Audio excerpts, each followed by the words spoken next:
Video विशेष कर Christian भाई मान को जो मैंने सोशल मीडिया आसिक विभिन्न प्रकार गाड़ी दौरान माँ बापा माँ भाई भौणी समस्त को जी कि आम तपी मिश्र बापा माँ भाई भौणी को आम विभिन्न प्रकार अच्छा मुझे चाहे जब आम जीशु को नाम रे आम को निर्यातन ताड़ना दौरान ओके ओके दौरान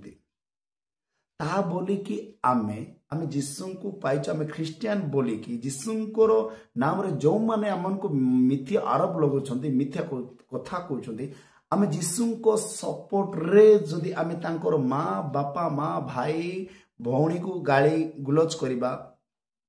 तो जुक्ति युक्त कि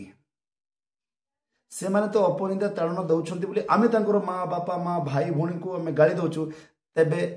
आम ख्रिस्टियन भाई मान को कहवा को जाए प्रभु कौन तुमको प्रेम करब हाँ प्रेम करब से कह कि जीशु मुझे तुम सपोर्ट रे कहती जीशु कही कि जी गाड़ी दे गाड़ी दे बोले कहते कि नाई तेणुक मुदेक चाहे जिते बड़े माथी 16:23 जो देखा पीतर जीशु कहले मते एमती समय मारे आ हत्या करेंगे पीतर कहला मु आपण को मारिबा को मु देवी ना से कही दूर हो शैतान बोली कही जो मैंने हमको गाली गुलज दौरान आम जीशु को सपोर्ट नहीं तांकर माँ भाई भौणी को गाली देवा तेज आम स्वर्ग राज्य प्रवेश करवा ना तेणुक मो वाक्य नहीं आसी भल ध्यान दे शुणु माथ्यू 5:11 पदरे कहीदे लोक जेबे तुमको मो सकाशे निंदा और ताड़ना करती पुणी मिथ्यारे तुम मानकर विरोध रे समस्त प्रकार मंद कथा कहती तेबे तुमे माने धन्य मंद कथा कहती कहतु शुणिबार अच्छी मिथ्या कथा कहबे आमे शुणिबार अच्छी आमे शुणिबार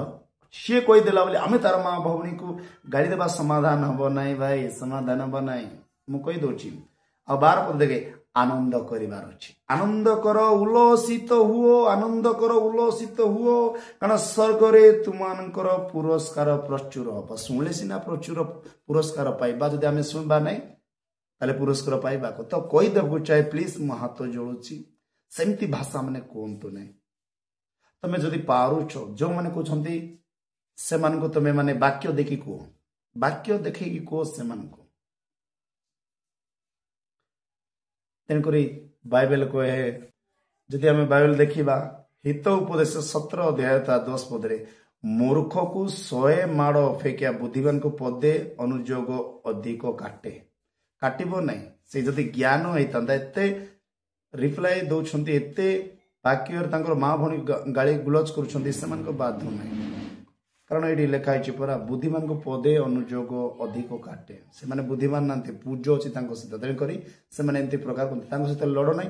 तुम आत्मा नष्ट हो सत कहूँ प्रणाम जो जीशु रही।